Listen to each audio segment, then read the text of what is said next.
In this video, I will cover two of my favorite episodes of Adventure Time, Evergreen and It Came from the Nightosphere. And this is your spoiler warning. There will be spoilers for those two episodes, as well as general spoilers for past Adventure Time finales and arcs. In my opinion, It Came from the Nightosphere and Evergreen are two of the best episodes of Adventure Time. Does this mean they are the best episodes for everyone?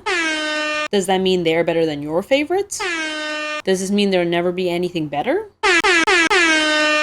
Anyways, Evergreen and It Came from the Nightosphere both share a lot of common elements and in my opinion exemplify the best of what Adventure Time has to offer.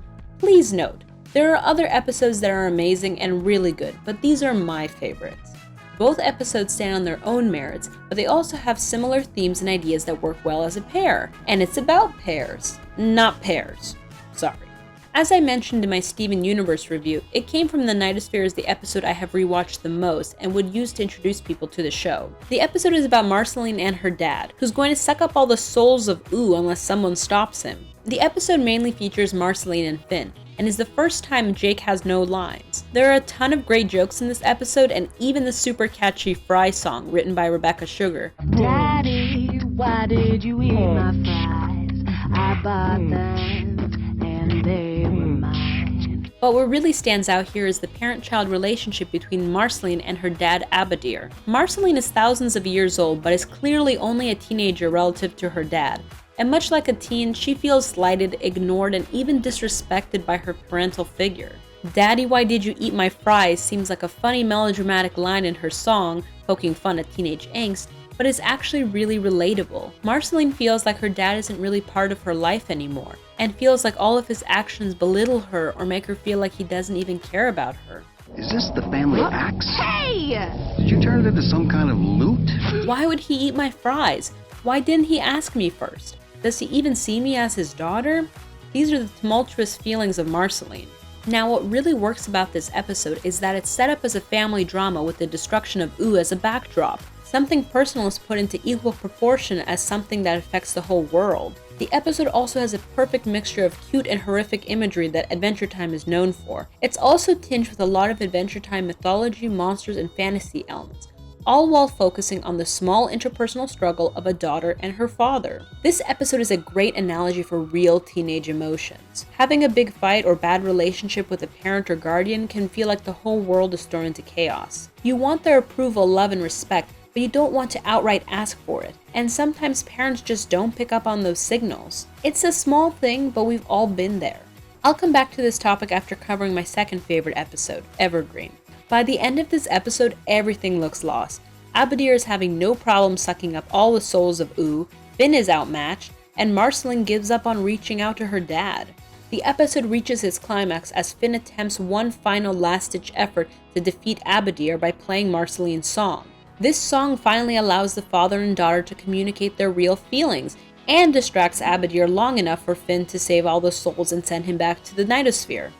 The drama, adventure, monsters, fantasy, humor, and tone of this episode are all on point and has a really cathartic moment. Marceline, of course I love you. Dad, I'm sorry I ate your fries. I didn't mean to hurt you. it's okay, Dad. It's really okay. No, it's not okay. They weren't even very good. They were really cold. I love you, Marceline. Don't you ever doubt that.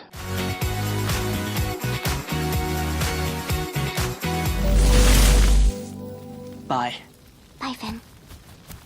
This magic keeps me alive, but it's making me crazy. And I need to save you. But who's going to save me? Man, I don't have the patience for this animation junk. Whoever does this must have no life whatsoever. Oof! Why did I do that? I'm a queen!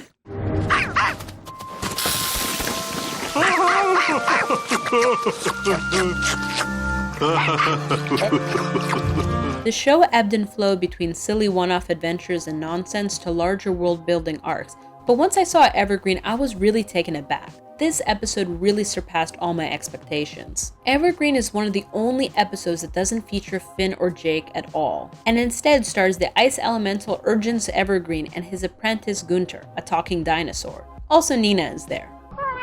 What I really love about this episode is that it really is a deep dive into pre-Mushroom War mythology, as well as a mentor-apprentice relationship. Shut up! What? Are you listening to me? Yeah. Gunter idolizes Evergreen and pretends to be him at the beginning of the episode. As they go to create a magical object more powerful than the incoming comet, Gunter is constantly trying to please his idol, who doesn't see him as capable enough to learn magic. Gunter sees Evergreen as a father, sort of. Are you my father? No, but I stole your egg and mutated your brain. Get going. The long-suffering Gunter learns from Evergreen, but not all the positive aspects, as we see Gunter snapping at Nina in the same way Evergreen snaps at him. In the end, it's up to Gunter to save the world from the deadly comet by focusing on his deepest wish, which is not to destroy the comet, but to become Evergreen. In his last moments, Evergreen regrets not teaching Gunter any magic, as the comet swallows them. Use a concentration spell or a basic focusing charm, like I taught you. I mean, like I meant to teach you.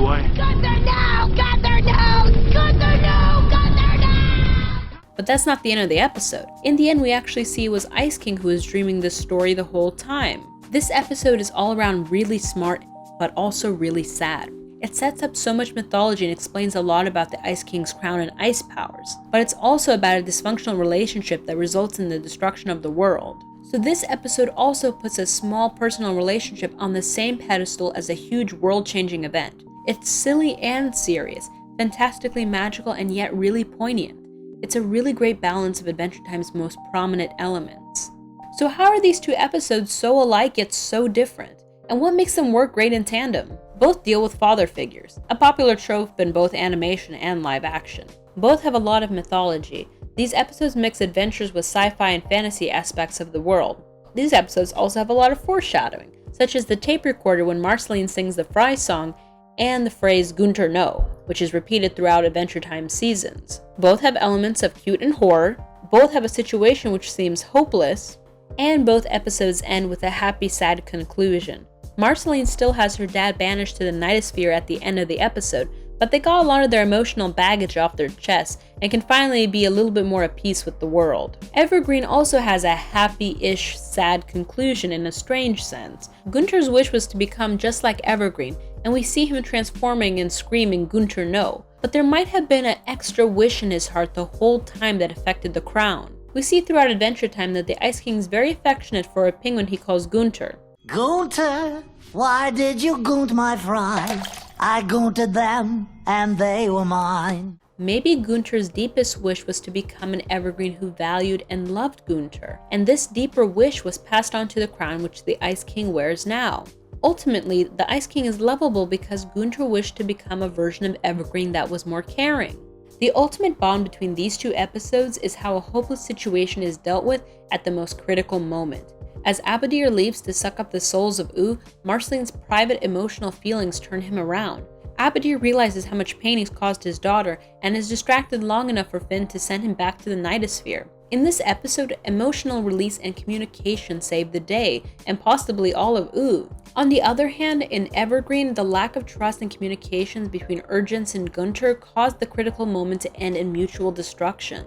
It's a strong message about how relationships shape the fate of the world. Really, this is what I love Adventure Time for. It's very character-driven and focuses a lot on close relationships and the dynamics between friends, mentors, enemies, and family. It also showcases a heaping spoonful of this show's humor, fantasy, magic, and mystery elements. Most of all, I love these episodes because they're so relatable. Even in a world of dinosaurs, ice kings, and vampires, there's a true reality behind these episodes' themes and ideas. And that's what really makes it stand out for me. These were my favorite episodes of the series, but which episode stood out the most for you? Let me know in the comments, as I love discussing the show, and check out my other reviews and subscribe if you like what you see. Thanks for listening and have a good day.